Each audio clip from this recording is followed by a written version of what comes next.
To all of you. Thank you, Bob. Thank you for that very nice introduction. It's nice to be back here on this lovely evening. It was great to be driving into town. The downtown was bustling, so things are good in town this summer in Keene, it looks like. I'm particularly pleased to be joined by my amazing wife, April, who's with me. Thank you for coming, April.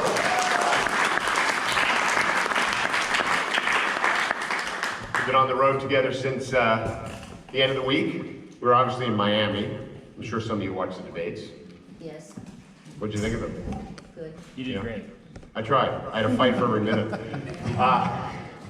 And then we went to Iowa, and now we're happy to be here in New Hampshire. It was about 100 degrees in Iowa. Literally, it was 100 degrees. So these New Hampshire evenings are quite nicely welcome, I would say. So Bob, I'll tell the story of my grandfather, since you teed it up so nicely there, so thank you. So it was interesting. I was actually trying to tell a story at the debate, but I was cut off. So my grandfather came to this country in 1923. He came from England. I'm 3/4 Irish, 1/4 English. And this was my grandfather who came from England. And he came into New York Harbor in 1923 on one of 15 ships that actually steamed into the harbor that day, delivering 15,000 immigrants into Ellis Island. So it's just a great thought, that in and of itself, to think of 15,000 people coming in just that one day. And that was happening every single day back then. So he came in with his 7 brothers and sisters and his mother, and he was a boy. And they go into Ellis Island, and his 7 brothers and sisters get let into the country, as does his mother. But he was detained and sent to Staten Island for deportation. So he was basically separated from his family, who were all allowed to immigrate to the country through the immigration system back then. And the reason they detained him was because he was disabled. And we didn't let disabled people into the country back then. Remember that expression, able-bodied men and women? You know, that was kind of the framing that we thought about immigration through that lens. His disability was that he had one arm. And he has lost his arm as a boy in England when he was a boy when he came here, but he was even a younger boy, probably 3 or 4 years old, playing in a field near his home. And he played with a World War I shell that hadn't exploded yet until he played with it. And then it exploded and he lost his arm. So I remember going to seeing the records of Ellis Island. They had a little picture and a big X on his arm showing that he didn't have an arm. So anyway, he goes to Ellis Island. He goes to Staten Island, he's going to be deported. But his family got him an appeal. And the appeal was held in the Great Hall of Ellis Island. I don't know if any of you have ever been to Ellis Island. It's really something to actually go see. And there's this big hall, and apparently there's hundreds of people who were there having their appeals heard. And he's in the back of the room, probably a room twice the size of this, filled with people. And the judge walks in. And my grandfather sees, as the judge is putting on his robe, that the judge also had just one arm. So that was the only reason he was actually let into the country, because the one-armed judge looked favorably on the one-armed boy and looked at him and said, "Go make something of your life. I'll let you in." So it was a little bit of shared humanity at the border, but for that, I wouldn't be in this country. And he went on to work at a pencil factory, the Joseph Dixon Pencil Factory in Jersey City, New Jersey, because that was the only job he could get with a disability at that point, was basically loading pencils into a machine. So that was the story that Bob referenced, and it really is a good story. And it's funny, when I first ran for office, or when I decided to run for president, I was sitting down with someone when I was writing my book, my publisher, and they were asking me some personal stories, and I told them that story. And he looked at me and he says, "Well, people must love that story." I was like, "I've actually never told anyone that story." And he was like, "So that my book starts with that story." So that's the kind of roots I come from. I was born in New Jersey. My dad was an electrician, first in my family to go to college. My dad was a union electrician. He was a member of the International Brotherhood of Electrical Workers, which is a terrific union. It provided a good living for our family when I was young. I went to college at Columbia University. My dad's union actually gave me a scholarship that paid for half of my tuition, which has always been a reminder to me that none of us do it alone in this world. After Columbia, I went to law school at Georgetown. where the best thing that could have ever happened to me happened. I met April. And she is from Idaho. Her dad was a potato farmer. So, you know, the potato farmer's daughter meets the electrician's son kind of only in America. And we ended up staying in the DC area where we've been blessed with 4 daughters, 26, 23, 19, if I need this, do I think you all can hear me, right? 19 and 12. And April's had an amazing career in her own right. She's one of the leading nonprofit attorneys in the country, focusing on media literacy in children. She helped start an organization called Common Sense Media, which actually helps parents and teachers and kids kind of navigate the media, and her particular focus is on digital privacy, or in many ways the lack of digital privacy that our kids have. I became an entrepreneur. After law school, I started 2 businesses. I was good at it. They were successful. I ended up being the youngest CEO in the history of the New York Stock Exchange company when I took my first company public. I ran those companies for a couple of decades, created thousands of jobs. My businesses were always very well admired in their communities, got awards for best places to work. The Obama administration gave us an award for our work in disadvantaged communities. And then about 10 years ago, April and I decided to dedicate the rest of our lives to public service. We felt like we had been very blessed, and we wanted to spend the rest of our days, if you will, giving back in any way we could. That led me to run for Congress, and I was elected in 2012. I flipped a congressional seat that had been held by a Republican for about 20 years, and I served in the Congress of the United States since 2012. And I was consistently ranked one of the most bipartisan members of Congress. So my life in many ways has been this, quote, American dream. Blue-collar kid, gets a good education, is successful as an entrepreneur, and then has the privilege of serving my country. The problem with those stories, as good as they sound, is they're much harder today. They're much harder for young people today. Young people today will be the first generation of Americans that is projected not to do better than their parents. Think about it. First generation ever not to do better than their parents, unless we get our act together. We're also leaving them debts, and some of the folks I'm referring to are in this room. We're leaving you debts that in many ways you can't repay, both fiscal debts in terms of the fiscal condition of this country, and in many ways environmental debts, because climate change is actually a debt that we're leaving to the next generation because we're not dealing with it. We're leaving them a political system that's broken. We've got a situation right now in our country where half of the American people can't afford a surprise $500 expense, and 40% of our citizens can't afford their basic necessities, their rent, their food, their utilities. So the question we all ought to ask ourselves is, how did this happen?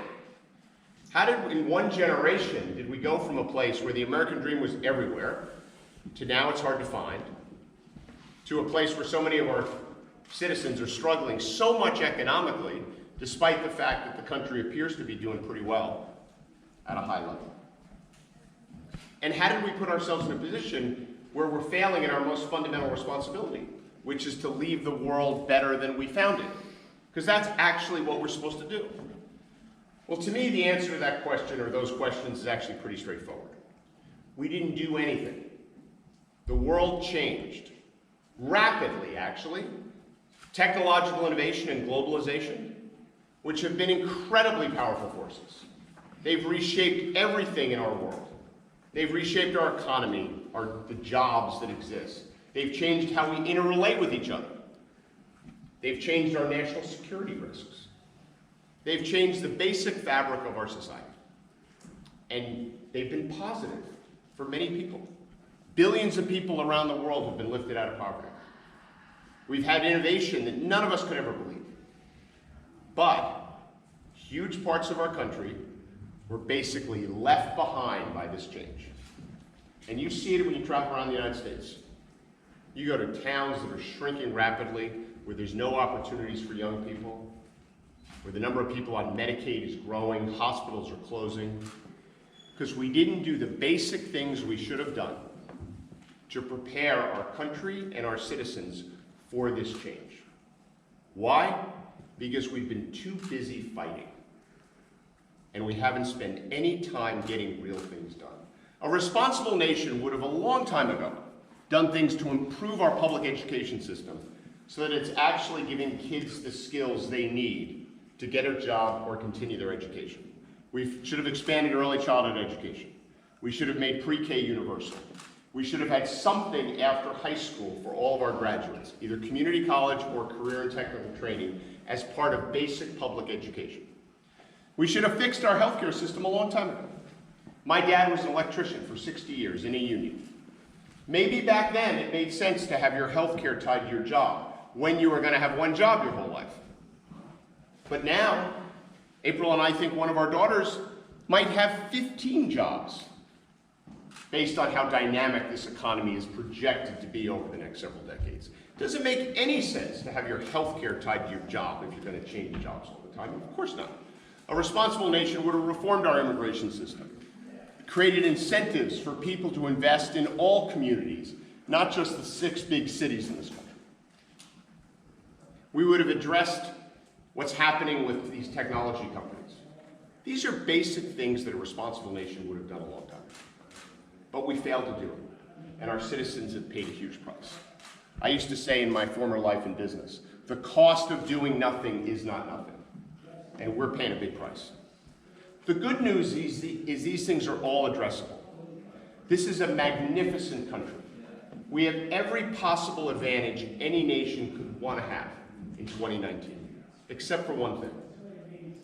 We don't get anything done, which is why I believe that the American people don't need more partisanship, ideology, rigid ideology, or gridlock.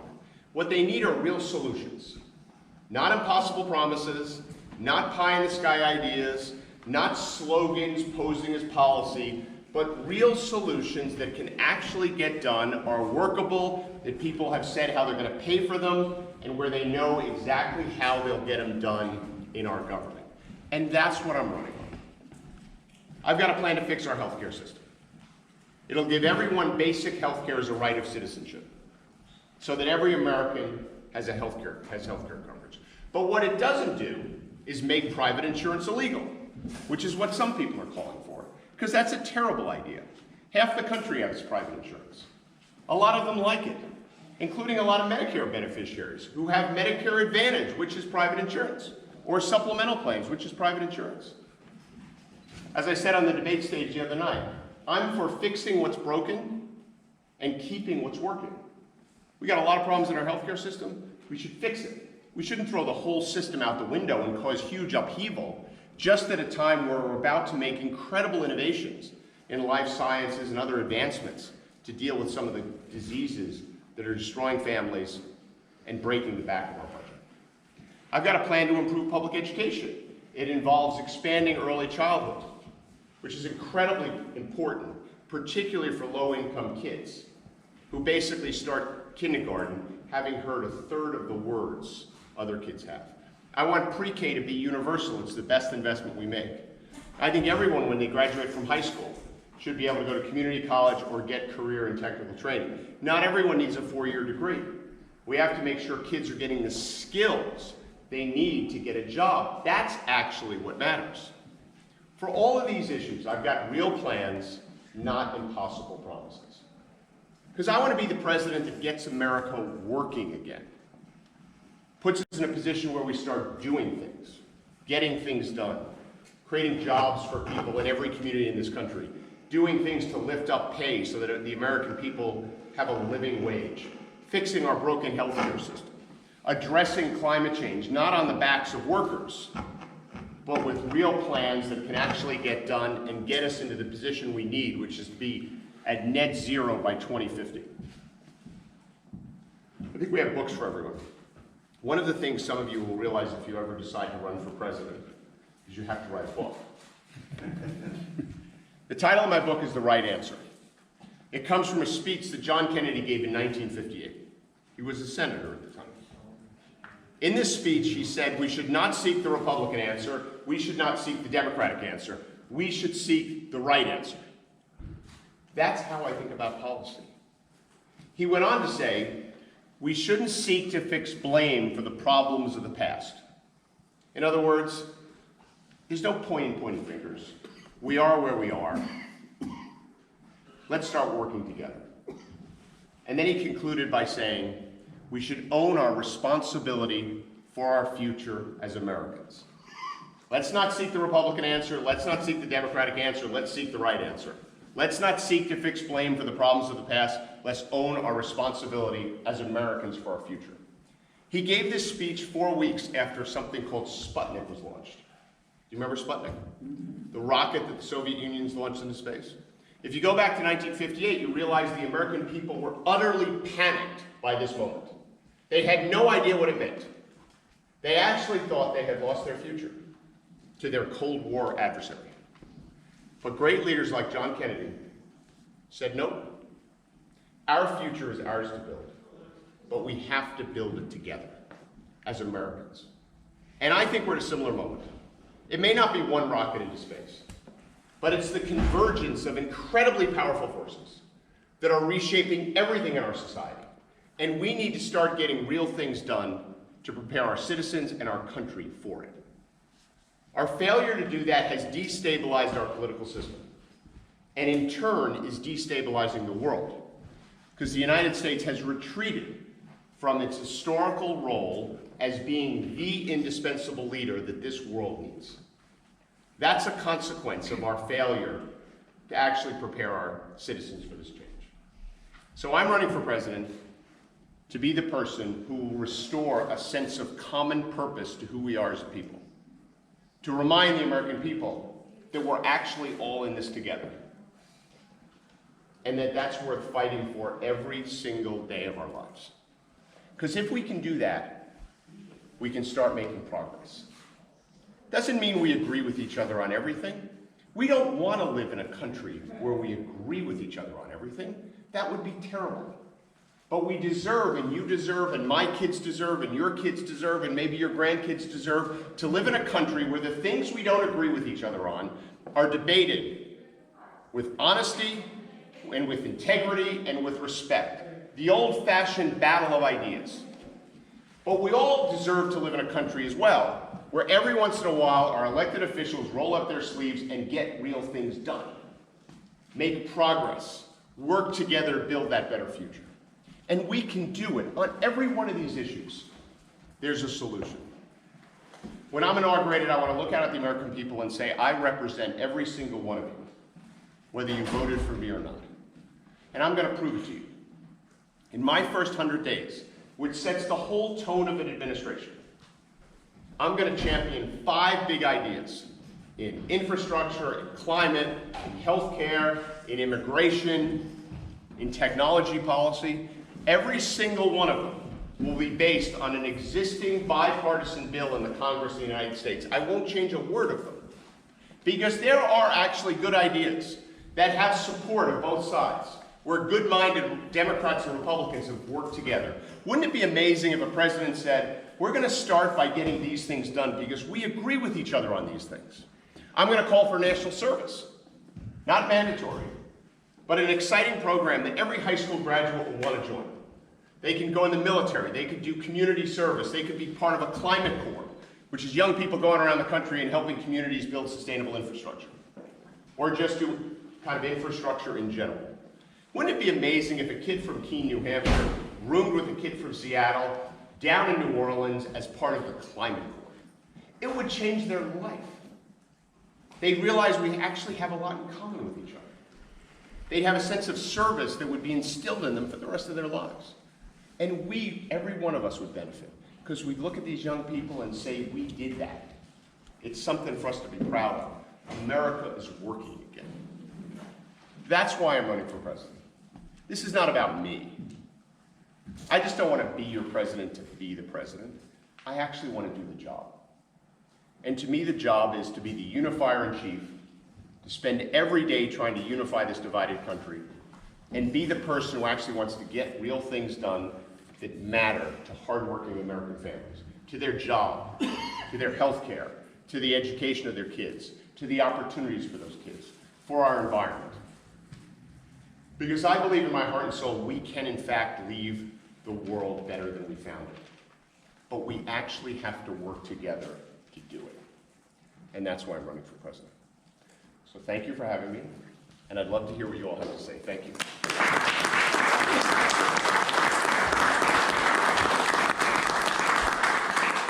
Yes, young man. What is your stance on climate change? So it's a big problem. And it's a really big problem for your generation in particular. So this is how I think about it. We have to get to what I call net zero by 2050. And what I mean by net zero is that we can't be producing any net carbon emissions into the atmosphere. And I think we can do it. And 2050 is a realistic goal, but we have to get it done by 2050. So that gives us about 31 years to effectively change a lot of things in our economy. And let me tell you what we need to do to get there. We need all the electricity that we use. So everywhere you see electricity, creating that electricity is how we produce the most CO2. And we need to stop using fossil fuels like coal and those kind of things to produce electricity. We need to use renewables. And we can get there. The other way we produce a lot of CO2 is with cars and trucks that use gasoline. So we have to get those all electric. That's the second thing we got to do, and we can do that. But there's other ways we produce CO2. So the airplanes that you've flown on, those things use gasoline, and those produce CO2. There are no electric airplanes, so that's a problem. The big ships that cross the ocean, they burn gasoline as well, or diesel fuel as well. And there's no big electric ships, so that's also a problem. And farming, which produces our food, there are things we can do to reduce the amount of greenhouse gases that are produced by farms, but we can't get it to zero. So what we have to do by 2050, how old are you? 11. 11. So you'll be 44 by 2050. So when you're 44, the world I want is for all the electricity, so when you flip on a light switch or use anything else, that's going to come from renewables. Whatever you drive in, and whatever the heck they look like by then, I want them to be electric. And the planes that fly, and the ships that cross the ocean, and the food we grow, I want to make sure that that's not producing any net CO2. And the way I'm going to do that, now that we may invent new planes, or we may invent new ships, and we may invent new ways to farm. But if we don't, I want there to be machines in the world that suck the excess CO2 that those other things produce out of the air. And the good news is those machines exist. So that's the future I want to create. And I got a real specific plan to get there. I'm going to put what's called a price on CO2. So if people use, coal and oil and stuff like that, we make it much more expensive, which makes all the other stuff cheaper, and people start using that. I want to take any money we get from that and give it back to the American people. So that's called a carbon tax and dividend, where we put a price on carbon, it cuts greenhouse gas emissions by 90%, and we take all the money and we give it back to all the citizens in a dividend. So it goes kind of out one pocket, in another. Meanwhile, we cut carbon emissions. I want to keep having incentives for us to have more solar panels and wind turbines and all those renewables. I want to have more of those. And then I want to launch a whole new industry. And the name of this industry, and I want you to remember this because I think it's going to be the biggest industry of the future. It's called direct air capture. Think of it like vacuums that suck CO2 out of the atmosphere. These machines exist right now, but they're really small and they're really expensive.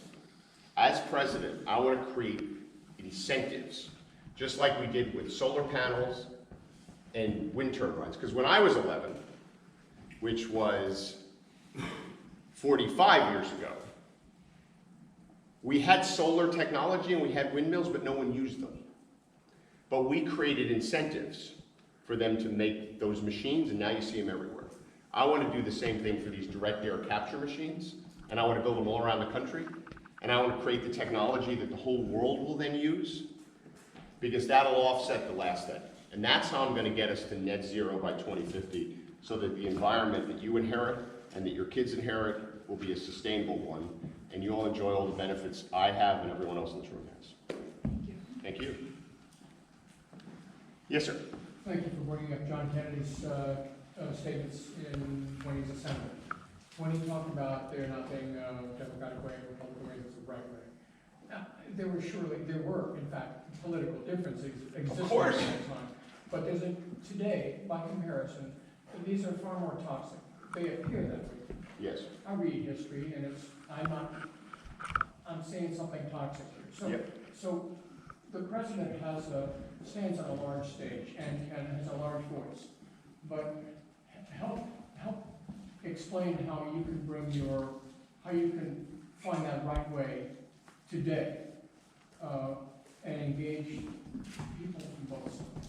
Well, the most important thing is for me to do this is I have to win the nomination so I can run against them and show the American people that there is actually another way. And let me tell you, there's so many differences between me and him, but let me tell you on this issue how I'll be different. So first of all, I don't think a president should act like half the country is entirely wrong about everything they believe.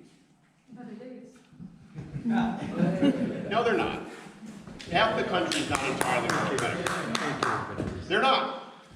I mean, listen, I disagree with Republicans on a lot of things, but I have friends who are Republicans. I've worked with Republicans, right? My kids go to school with people who are Republicans. I go to church with people who are Republicans. You're probably all mostly Democrats, and I'm sure all of you can say the same thing I just did. All right, whatever. But my whole point is, half the country is not entirely wrong about everything they believe. And we all know that. So we should stop acting that way. That's the first thing. The second thing is you actually have to actively seek common ground. I think of it like a work day. Imagine if you get up in the morning and you went into work in government as president or member of Congress, and you spent the first half of the day arguing about all the things you don't agree with each other on, engaging in debates, trying to change the mind of the American people. Then you go to lunch, and you come back, and then you spend the afternoon working on the stuff you agree with each other on. Wouldn't that be better? I mean, isn't it kind of simple, actually? I put together the biggest bipartisan infrastructure bill in the Congress. I had the head of the Freedom Caucus, a gentleman named Jim Jordan, on the bill, and I had the head of the Progressive Caucus on the bill. Those are the polar opposites in the Congress. You couldn't get further apart. It was $1 trillion of infrastructure, 40 Democrats, 40 Republicans, fully paid. You can find common ground. What's your name again, young man? Quinn. Quinn. The bill I talked to Quinn about, the carbon tax dividend, put a price on carbon, cut emissions by 90%, all the money you generate, give back to the American people in a dividend. I introduced that bill in the Congress on a bipartisan basis. It's the only bipartisan bill in the Congress. Who did I work with? I worked with Republicans who live in coastal states. Because the Republican members from Florida care a lot more about climate change than the ones from the middle of the country. So I think it's an attitude. I think it's how a president conducts themselves. I think our current president wakes up every day and literally tries to divide the American people. I think he's the divider in chief. I think a president should basically take an oath to swear never to divide the American people. Which doesn't mean you don't stand up for hate, right? Doesn't mean you don't stand up against bigotry. But what it does mean is whenever you can, you try to remind the American people that we're all in this together.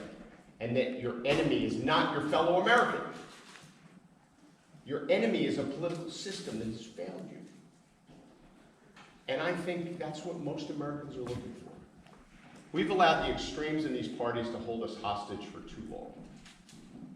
We've got to reassert the great American center. That's where everything transformative has ever gotten done. All the great things, Medicare, Social Security, sending someone to the moon, they were always done with big bipartisan majorities because we had leaders who were courageous. FDR created something called Social Security, as we all know. When FDR created Social Security, which was bipartisan, you know what he didn't do? He didn't make pensions illegal. He didn't make private retirement accounts illegal. So today people talk about health care. I want to make sure everyone has health care. There's a bill called Medicare for All, which is a single payer system. It makes private insurance illegal. That is not where the majority of the American people are, which is why it's not, and it's got other problems with it, but that's how I think about it. And I think we can do it. We just need different leadership. What's your name? Lila. Lila. Yes. Nice to see you, Lila. Thank you, you too.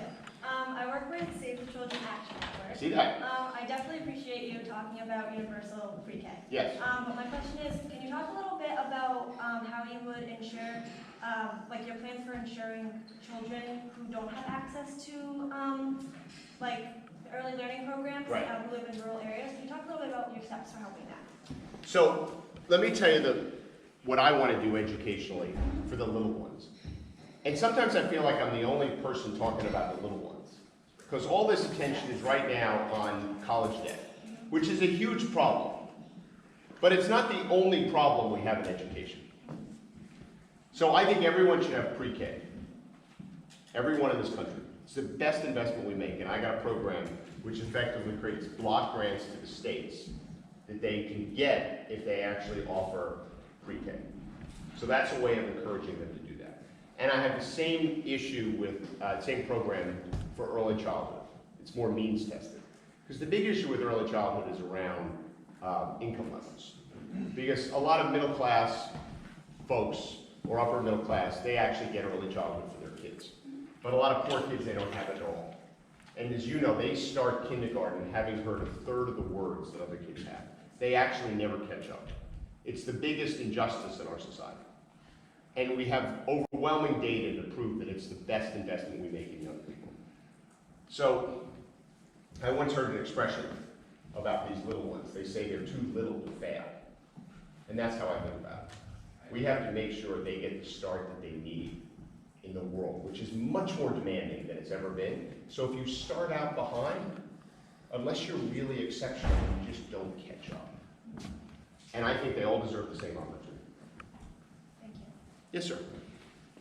My name's Gideon. Gideon? Yes. Nice to see you. And I'm 44, so nearly the age he'll be when... When 2050 hits. Yes. But I'm most concerned, I'm an Episcopal priest, and I'm most concerned about the growing opioid epidemic Yes. in our nation. I've buried many young people dying of opioid overdoses, which is, by many accounts, a disease of despair. And I'm very concerned because this is not an issue that it seems like very many politicians are taking very seriously. Yeah. The president had a blue ribbon panel, they made suggestions. Those suggestions are very sound and evidence-based, but they've never been implemented. Yeah. And I would like to know what your position is on expanding access to evidence-based treatment for opioid use disorder, which is claiming so many lives across the country and in places like New Hampshire. And so I wonder if you have thoughts on access to medically assisted treatment, access to more effective treatments, medically assisted treatment for inmates, anything to do with the opioid crisis in America right now. Thank you, Gideon. One of the things that really frustrated me at the debates was that, and I tried to wedge in on this issue, but there was no question on it. I mean, 70,000 Americans die a year from opioid overdose. Leading cause of death. It's a Vietnam a year, Yes. just to put it in perspective. Right? You know how we protested the Vietnam War and we had decades of kind of legacy of it? This is one of them every year in our country. When this thing is done, hundreds and hundreds and hundreds of thousands of people have lost their lives, which has a ripple effect on families and communities. And there's going to be a foster care crisis around this. There's going to be It's bipartisan. Absolutely. So I actually, rolled out my opioid plan today, coincidentally. And it touches all aspects of this, because as you know, Gideon, because you've probably been close to it, there's a lot of things that you need to do. Yes. Obviously, the economic conditions that contributed to the creation of this, we have to deal with. Because economic despair and economic insecurity creates the environment where people turn to addiction. That's the first thing. Secondly, we have a mental health crisis in this country. An absolute crisis. Every family is affected by it one way or the other. And there's a few reasons for that. One, it's stigmatized, which we have to change. People have to talk about it, be comfortable talking about it, because it is not a disease anyone should be embarrassed by any more than you should be embarrassed if you break your leg. And we have to create a healthcare system that puts it on par with physical health. There's a lack of parity.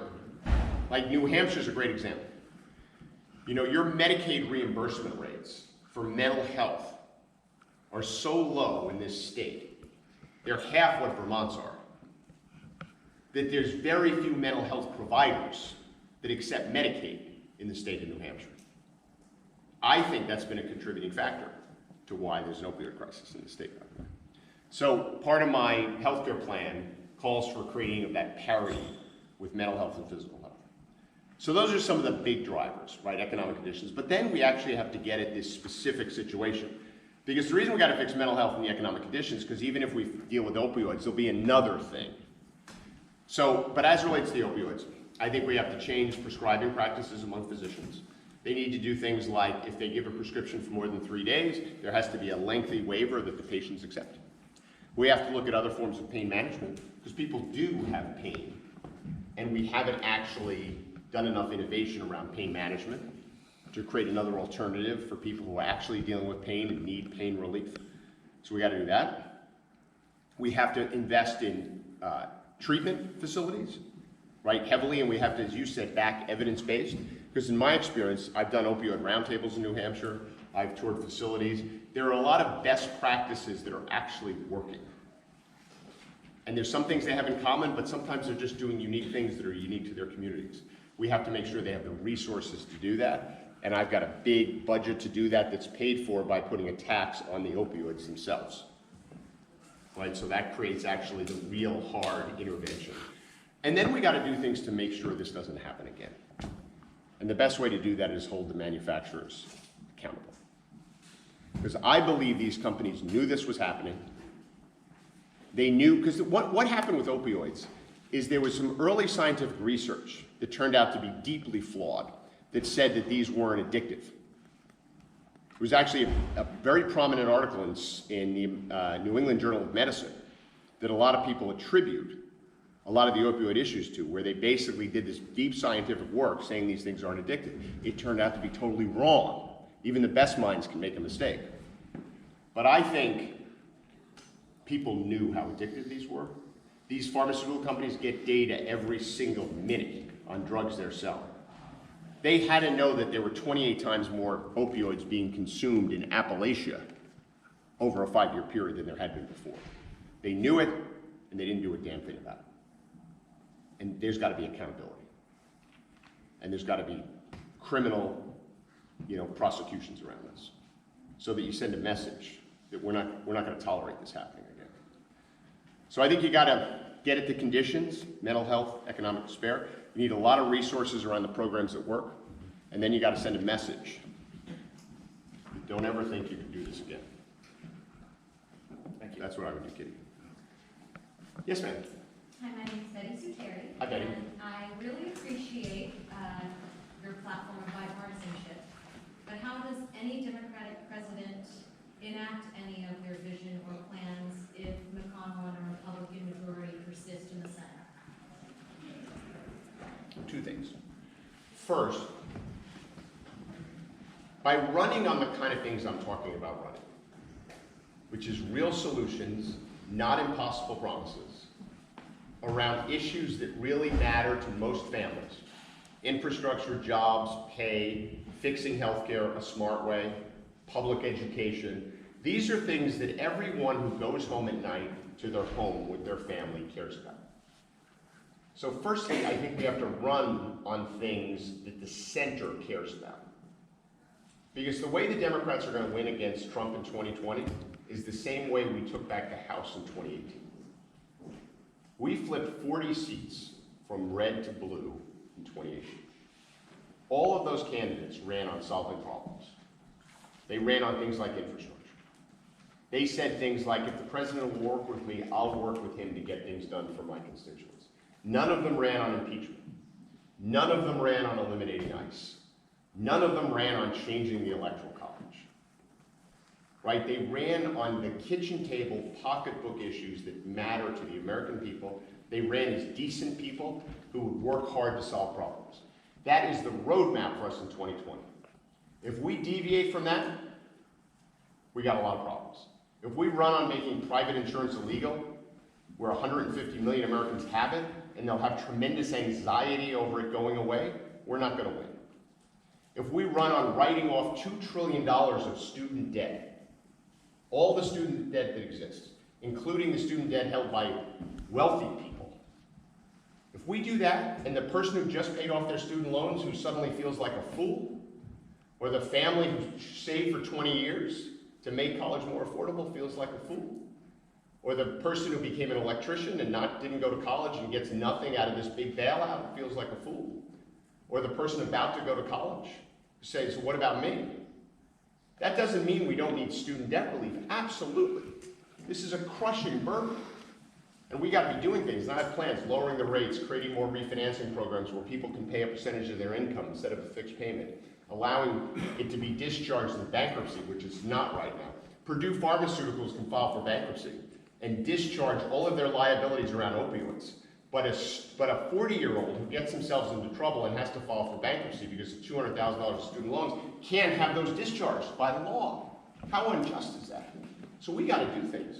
But if we run on just writing off all this stuff, we're not going to win any elections. So we need real solutions on the kitchen table issues. Then we'll win the House and the Senate and the White House, and that'll make it easier. But let's say we don't, and you got Mitch McConnell there, who I think was unpatriotic when he said he wouldn't do anything Barack Obama wanted to do for his own political purposes. That is not patriotism. Patriotism is putting the interests of the American people first. That doesn't mean it's not politics. But if Barack Obama wanted to do something, and it was good for the American people, for him to say, I'm not going to do it just to mess you up, that's terrible. But let's assume he's there. So you got to have a plan. And your plan's got to be kind of going back to almost LBJ. You got to work the Congress and have a coalition strategy. So when I want to get something done on climate change, I'm not going to wait to get Mitch McConnell, because he's a climate denier. He doesn't think it's happening. So if I hold my breath and wait for him, I'm going to keel over. But Marco Rubio and Rick Scott, who are Republican senators from the state of Florida, you know what's going on in Florida? More than 50% of Republicans believe climate change is happening and that the federal government should do something about it. So Rick Scott and Marco Rubio, if they don't do something on climate, they're not going to get reelected, and they know it. So you have to have a climate strategy that gets every Democrat and then picks off the Republicans in coastal states, like one at a time. You won't vote for my bill. We'll build some resilient infrastructure on your shores. We'll put that in there. You just got to have a ruthless strategy to get everything done and work around him and peel off his people. And that's how you deal with them. The best way to deal with them is beat them at the ballot box. And I just told you how I think we should do that. But in case that doesn't work, because I'm always a believer, you hope for the best, but prepare for the worst. And if Mitch McConnell's there, you got the worst. So you got to have a coalition strategy to get all this stuff done. Yes, young man. Hi, my name is Cyrus. Cyrus? Yes. I think one of the bold things the Democrats could choose to do if they wanted to show appeal to the center and to a wider group than just left or the right is to pitch a unity ticket in 2020 and have a Republican vice president for a Democratic candidate. Yeah. Is that something you've considered or thought about? I've considered a unity cabinet, but in all honesty, I have not seriously considered a unity ticket. And I'll tell you why. Because I think just by my record as the third most bipartisan member of Congress, the kind of things I talk about, and the kind of way I'm going to govern, I think the American people will know that I'm the candidate relative to the president to unify us. I don't think, to be honest with you, I can honestly look at a bunch of good Democrats in the eye who have worked so hard to get me to the nomination and say, God forbid if something were to happen to me, that a Republican is going to be your president. I mean, I just don't think you can do that. I mean, I'm all for bipartisan, for working together and everything, but I understand politics. You know, I do live in the real world. Now, I'm going to pick a vice president who is consistent with the way I look at the world. You know, I'm not going to pick a divisive vice president, because that would be inauthentic to who I am. But that's how I think about it. Unity cabinet, absolutely. I've already been endorsed by a bunch of Republicans in Congress. So I think I'll be able to walk the talk on this issue. But I just don't think I can honestly look at the Democrats who have worked so hard to get me the nomination, to get me in the position, and say, God forbid if something were to happen to me, that suddenly you have a Republican president, because that's not part of the deal. And I'm just being totally honest with you. Yes, Bob.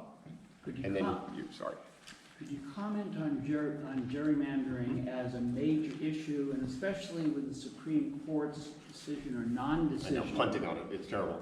It's truly terrible. Yeah. And what's the solution for it, which is just so bad, so terribly bad for the country? The solution for it is you gotta have a president who runs on it, and it's part of my platform. Because the good news is when you explain to the American people what gerrymandering is, 99% of them hate it. This is a bipartisan issue that they share in terms of how much they detest it. I mean, the citizens should pick their elected officials, the elected officials shouldn't pick their constituents. And no one likes this system. And so I actually proposed and authored the lead legislation in the Congress to end gerrymandering. And it's a big part of my platform. It'll be in my 100-day platform because it is bipartisan. And the way to do it is simple. We have impartial commissions draw the districts. And Justice Scalia, the late Justice Scalia, who was not known to broadly interpret the Constitution, by the way, said that under the Elections Clause of the Constitution, that's constitutional. So we can do it. You just need to pass a law. Just like a bunch of states have, about 7 or 8 states. You know the good news about this? This last election, this thing got on the referendum in a couple of states. It won by a landslide. So, yes ma'am. Right? Yeah, I do. What's your name? Pass. You'll pass on that one. Yeah. I have a bunch of questions. My question number 1 would be, what about methane? Because you talked a lot about carbon dioxide, but methane is kind of bigger problem than carbon dioxide. Well, listen. Not much is done in this area. Yeah. Well, that's why we need regulations around methane emissions. Because the methane issue can be dealt with, right? We're emitting a lot of methane into the atmosphere right now because of sloppiness around natural gas extraction. And that can actually be regulated and clamped down. And I intend to do that. That's one of the reasons you want a robust environmental protection agency. That's the industry. What about the farming, which actually the methane is coming from? I think we need to encourage more sustainable farming practices, absolutely. But you cannot change the physiology of a cow. She's going No, you can't. to burning methane. You can't. What? You can't. And that's why, even when I talked about CO2, I was very realistic with this young man, Quinn, right? Yeah. With Quinn, I went through all the ways we produce CO2. Electricity, cars, manufacturing, jets, planes, and farming. And I went through each of them and say, okay, what can we get to net zero? What do we have to offset? And, you know, I think about it the same way. We've got to do as much as we can, but you're right, yes, some methane is produced. But I don't think it's more dangerous than CO2, in my own opinion. Okay, where are you on the fracking? I think it should be regulated. That's what I think. I think we should have federal regulations around fracking. I wouldn't ban it because I think if you ban it, you're taking a step back on climate change. Just like I wouldn't ban nuclear. And this is where I'm a bit of a truth teller, right? A lot of people stand up in front of you and say we need to get rid of nuclear. I'm like, okay, if you want to do that, you make it 10% more difficult to deal with climate change. Because nuclear produces 10% of our energy right now. And it's carbon free. So if we ban nuclear, we just dig a bigger hole for ourselves around climate. And I really believe, for Quinn, for all these kids, we have to get to net zero by 2050. And I don't want to make it harder at all to do that. And if you ban fracking right now, you would actually make it harder to do that. But it should be regulated at the federal level. And listen, if local communities want to ban it, my state of Maryland banned it, and I supported that. Yes? Oh, yeah, so. What's your name? Ryan. Ryan. Ryan. Yeah, so I was confused about some of your comments about Medicare for all, saying it makes private health insurance illegal. Because it would make, healthcare illegal, because that would be Medicare for all providing for a procedure that a for-profit would also do that. But it would also allow supplemental private insurance. So I don't understand how you say that it makes private health insurance illegal. What the bill says, what section 107 of the bill says, is that any private insurance that covers any of the services covered by Medicare for all is illegal. So let's talk about that in the context of New Hampshire right here. So New Hampshire has a Medicaid program, which is a state-funded program. The reimbursement rates are so low under New Hampshire Medicaid that no providers take it. If that were the case for Medicare for All, so let's say Medicare for All had a mental health benefit, but the rates that they paid were very low, so that no providers really took it, then people wouldn't be able to get any private insurance to cover their mental health needs, because it would be illegal. But the rates would be so low that no providers would take it. So that's where you get into some of these complicated issues. Well, I mean, like, that's again, though, like, if it isn't covered by Medicare, it could be covered by supplemental private health insurance. No, under the Medicare for All bill, the only supplemental insurance that's allowed is for cosmetic surgery.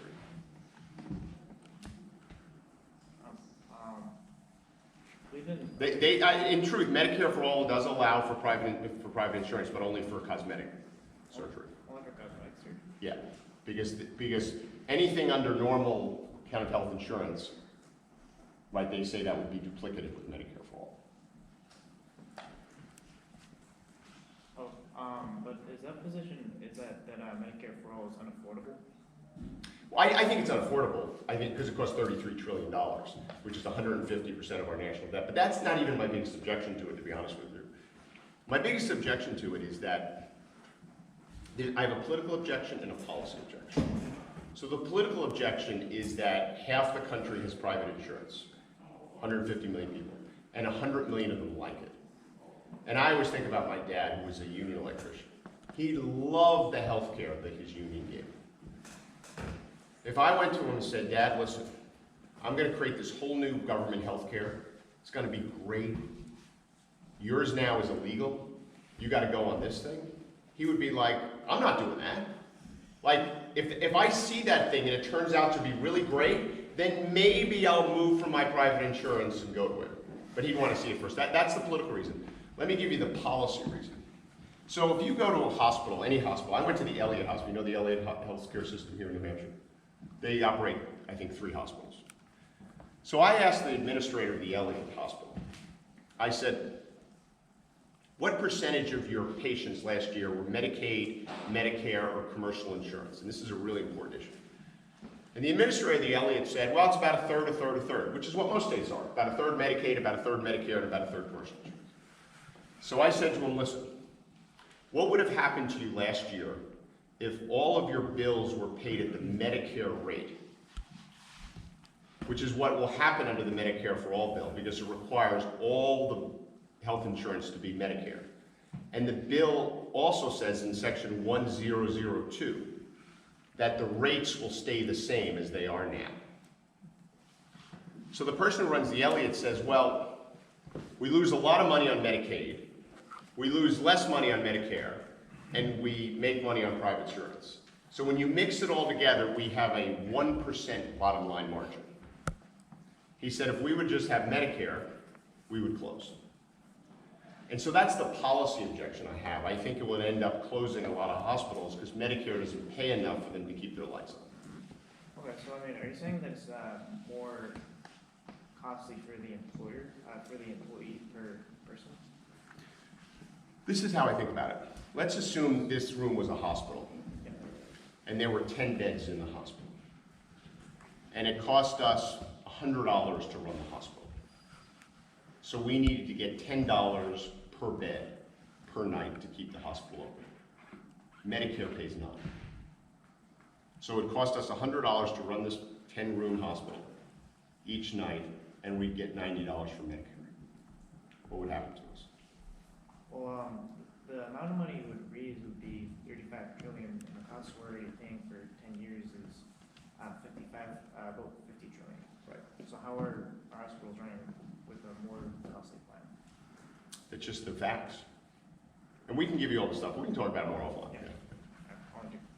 And listen, just to be clear, my healthcare plan called Medicare gives every single American healthcare as a right for free. Everyone gets it. You get a basic government plan. You leave Medicare alone. You don't touch Medicare because it kind of works. You create a new plan that Medicaid rolls into. So when you're born to your 65, you have basic federal health care insurance as a right. But if you don't want it, you can opt out, get a tax credit, buy your private insurance, or give that tax credit to your union or employer, or you can buy supplemental plans. I just think that's a more practical way of creating universal healthcare, but you and I agree that everyone should have healthcare as a right. John, would your Yes. plan address the need for the provider to get compensated Yes. enough to attract them to? Yes, be willing that's to- why I want to get rid of Medicaid. Medicaid is actually the largest healthcare program in the country, and it's failing tragically all over this country because they don't pay providers enough. They just don't. And so what's happening if you have Medicaid, the number of people available to you is shrinking and shrinking and shrinking. Or the providers who are taking care of you are just forced to basically provide a lot of, effectively free care to take these patients. And I admire them to do it, but it's a broken system. So what I want to do as part of Medicare, we get this new plan that everyone gets from they're born to 65, and you roll Medicaid into that. And you set the rates to be more consistent with Medicare. That's still not going to be as high as some of the private insurance rates, but at least Medicare, most providers I talk to, even though in general, if they just got paid Medicare, it'd be less than cost, at least it's a more attractive rate, and you can build provider networks so these people can get care. Are you a physician? No, I'm not. Yeah. Yes, sir, and then this gentleman.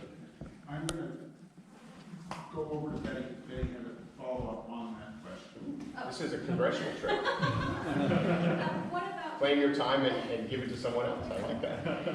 what about people who pay taxes who are not citizens, permanent residents, work visa, illegal immigrants? Well, see, what I'm going to do is I'm going to pass comprehensive immigration reform, and then every one of those people will have legal status, and that will allow them to be part of the plan.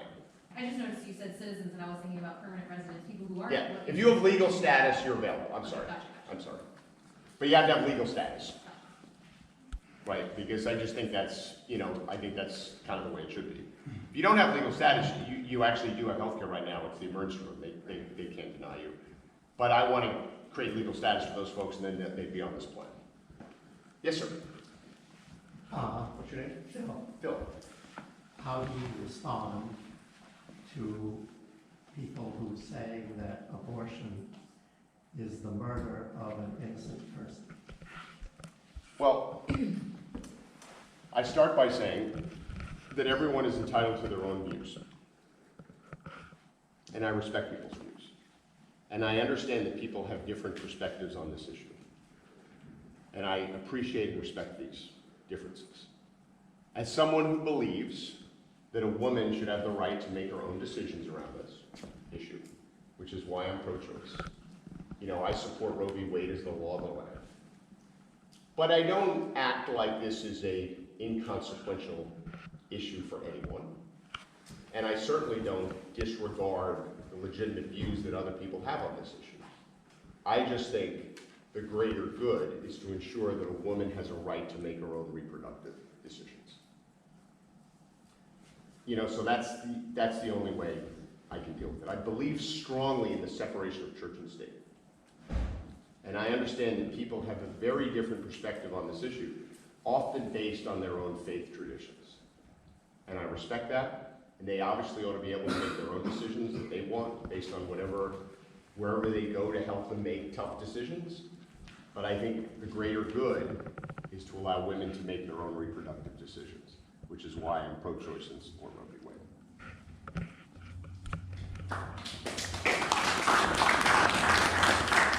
But I think we make a mistake being callous about this issue, because this is going to be an enduring issue for the country. I just believe at the end of the day, my faith, my wife and I are active Catholics. We're very active in our church. We chair Catholic charities. I think I get a lot of values from my faith, my social justice orientation. But I don't believe the teachings or the doctrines of my church should inform public policy in the United States of America. And I would expect people to respect my religious traditions, or if I didn't have a faith, to respect that. And I respect theirs if they look at this issue differently, but I don't think it should inform public policy. Yes, sir. My name is John. Hello, John. It's a good name.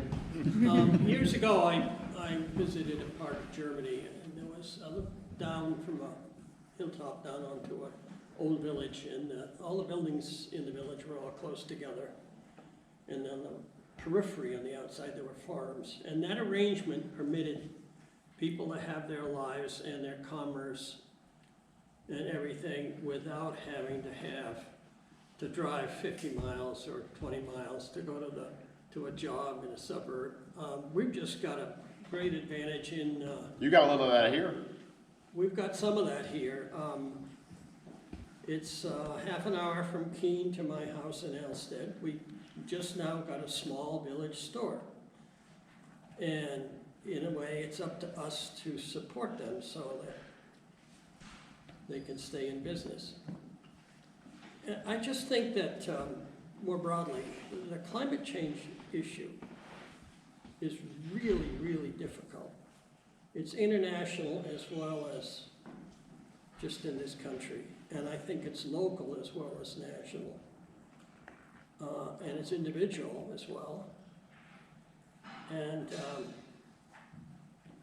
we need a vision that is absolutely huge to survive this. I think the consequences of climate change will be people fighting each other to see who gets to eat.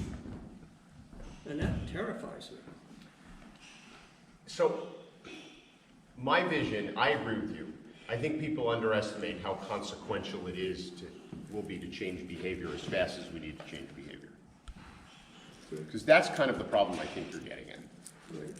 You know, the political system is very poorly suited for a certain type of problem. A problem that is slow moving but then catastrophic. That is the worst problem for the political system. The best problem for the political system is an emergency right in front of you. Because then everyone gets riled up and the political system acts. But a slow-moving, really bad problem is really bad for the political system. And that's what climate change is. It's really bad, but it has been slow-moving. And at the end of the day, so many people in our country, as I said, half of our country can't afford a $500 expense, if it's a surprise. 40% of the American people can't afford their basic necessities. It's very hard to orient a lot of the American people around doing what we need to do to tackle this. Which is why, when I think about solutions on climate, I think about this issue, which is, I want to actually solve this problem, not just talk about it. I think there will be changes in how we live and how we farm and how we get food and all kinds of things. But I think at the end of the day, for the United States of America, to do what I think we have to do, which is lead the world in solving this problem. And it's not just getting back in Paris. Of course you get back in Paris, but that actually doesn't really do anything. What will solve this problem is if the United States of America does what we do best, which is to innovate out of the problem. And what we need is we need new battery technology, we need new transmission technology, and then we need these direct air capture machines that I talked to Quinn about. Which is why my administration is going to increase the Department of Energy research budget by 5-fold to have a moonshot around battery and transmission technology. Do you know how much energy is lost because we can't store it or because we transmit it poorly? About half. If we could actually break some of the vexing problems around battery and storage, which I believe we can make a huge dent. I want to take the fossil fuel subsidies. We give $50 billion a year of direct tax credits to fossil fuel companies. I want to take all that money and use it to create a market for these machines, to basically have the federal government buy carbon from people who capture it and either store it or do something with it productively at the lowest price, to create an auction mentality, to encourage massive innovation and build the machines that will save the world. Because as I sit here today being incredibly clear-eyed about this, I don't think if we don't build these machines, we can get to net zero by 2050. Right? I just don't think we can. We have to do it globally. We can get to net zero by 2100, but 2050, we're actually going to have to take 20% of the carbon out of the atmosphere. And the good news is the National Academy of Sciences just did a huge review on these technologies, and they confirm that these things work. These machines exist. They suck carbon out of the atmosphere. But you know what the problem with them? They're really expensive and they're subscale. John, that's exactly what I would have said to you about solar and wind 30 years ago. But we created a market for them. You drive around Iowa, for example, you barely are in a place where you don't see a wind turbine. And it's cheaper than fossil fuels because we innovated our way down to it. And I want to do the same thing with these machines. So the vision that I have is to put a price on carbon and do all these things to change the incentives, to slow this big ship heading towards the iceberg down. But I also want to figure out the innovation that's going to melt the iceberg. Because that's the only way I think we solve the problem. You know why? Because China and India and Africa are opening a coal power plant every single week. Every single week. We can't tell them what to do. But what we can do is innovate the technology that will allow them to actually deal with this problem. And guess what, by the way, we'll create huge industries and we'll own the most valuable technology in the world. You mentioned the developing world, Africa, India, Yes. China. What's your name, sir? Mike. Mike. The U.S. has spent 200 years developing and emitting carbon. And that's the problem. And we got to a very good place. Yeah, Now- we're on now top we of the can- world, and now we're telling everyone else to stop. Yeah, now we can lead the way, but these developing countries haven't had that luxury, you know, now they can't afford some of the green technologies that we can afford, and they're trying to develop and catch up. So how do you see our responsibility versus their responsibility as far as... I think we got to help them. Let me give you an example. I tend to spend a lot of time thinking about innovation, because I think innovation does change the world. There's a natural gas power plant in Houston, Texas, that opened up a year ago, called an alum cycle plant. Has anyone ever heard of this? So there's an old scientist in the UK, Richard Allen, who invented technology. Because the way natural gas power plants work is the natural gas heats up water, creates steam, turns the turbine, and it emits CO2 when it does that. The alum cycle facility, and I'm not a scientist, it basically doesn't use water or steam. It effectively liquefies the natural gas to turn the turbine and has no net emissions. It's a remarkable facility. It's called the alum cycle in Houston. I think the United States, things like this, we should figure it out. We should be giving it to these countries instead of them opening up coal plants. That's how we solve the problem. Because if you're sitting there in a developing country and you have a huge number of people going from abject poverty to the middle class, they need energy. No one running those countries is going to deny those people energy. They're not going to do it because the United States suddenly said, after 200 years of doing all what we've done, that now we have the moral high ground around climate change. They're not going to listen to us. They'll sign Paris, but then they're like, whatever. We got to help them. We got to give them the technology. That's why I was saying to John, we got to figure and invent our way out of this stuff, and then we got to take this stuff and give it to everyone around the world. That's what we got to do. That is our obligation after 200 years and the wealth and innovation in this machine. The United States of America, can, in my opinion, can solve every problem because we have the greatest minds to do that. And I'm not trying to be arrogant about it, but what we have that other countries don't have is we have a liberal democracy. And only the best minds work in liberal democracies. The best scientists in the world, they don't want to work in places where the government will tell them what to do. They want to work here, which is why we're such great innovators. And that is the asset the United States of America has. And we have to apply that asset against this problem. And we got to solve it for the world. Sorry. I get very excited about this issue because I actually think it is our responsibility. And we're the only country who can do it. China's not going to do it. Russia's not going to do it. We're the only ones who can do this. We have the intellectual horsepower and the free market mentality to actually innovate solutions, which is why we largely invent most of the big. And I'm not trying to be arrogant. We just have this special mix of people. I mean, special mix of incentives here. It's not the people, it's just our system. It just produces innovation. All the super engineers from all over the world want to come here and innovate. We're the big lab for this stuff, and we have to apply it to this. Yes. My name is Carol. Hey, Carol. I was glad to see on your website that you're in favor of a two-state solution in the Middle East. I am. And I'm wondering whether you think the U.S. government should be encouraging Israel to stop building settlements that are making a two-state solution harder and harder to achieve. Well, I think the U.S. government should be encouraging a two-state solution. Full stop. That is, to me, is the official policy of the United States of America, and that'll be the policy under the Delaney administration. And the Listen, the settlements, first of all, fall into different categories, right? There's settlements that are right outside Jerusalem, which I believe will always be part of Israel. And then there's settlements that are deeper into the West Bank. So even the settlement issue is complicated. I just think at the end of the day, the United States needs to be focused on a two-state solution and should be doing everything it can to encourage the parties to negotiate a two-state solution, which is not what I believe the current president believes, by the way.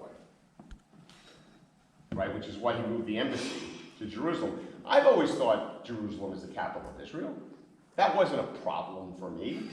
But what didn't make sense was to actually move the embassy and not try to get some framework in place for them to have some discussions about a two-state solution. So, as president, I'm going to be a strong supporter of a two-state solution.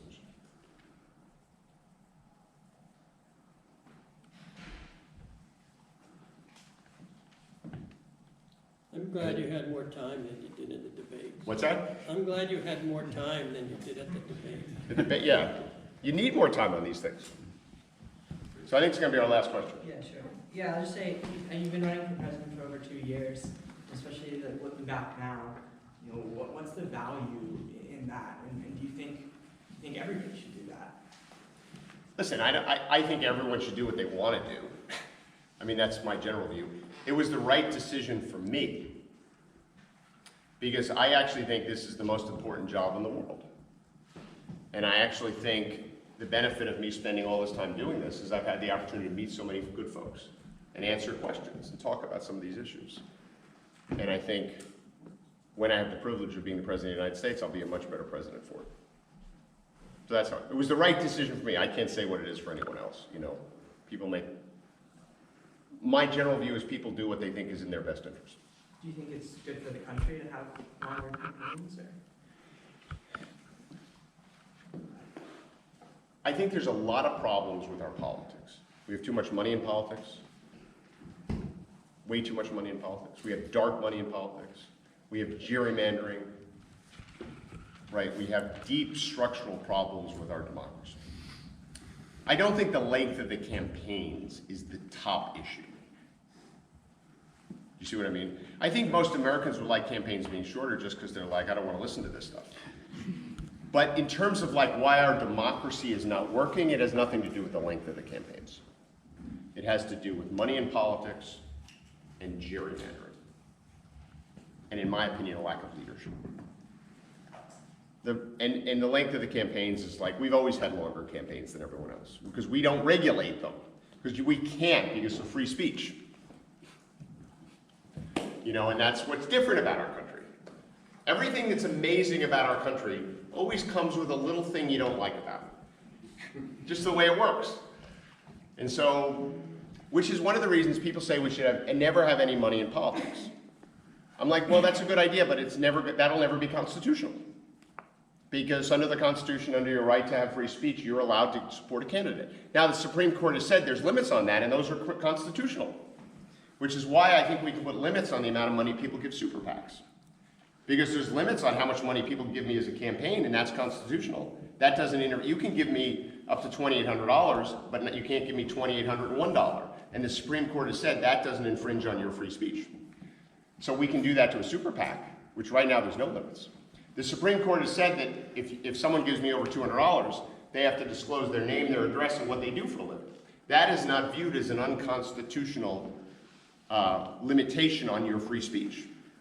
So we can do that for the super PACs too. Because right now someone can put $20 million in a super PAC and not say who they are. Right? We can fix that. That's a much bigger problem than how long these campaigns are, in my opinion. The length of the campaign is kind of a nuisance. The other stuff is destroying representative democracy at its core. That's how I think about it. Thank you all.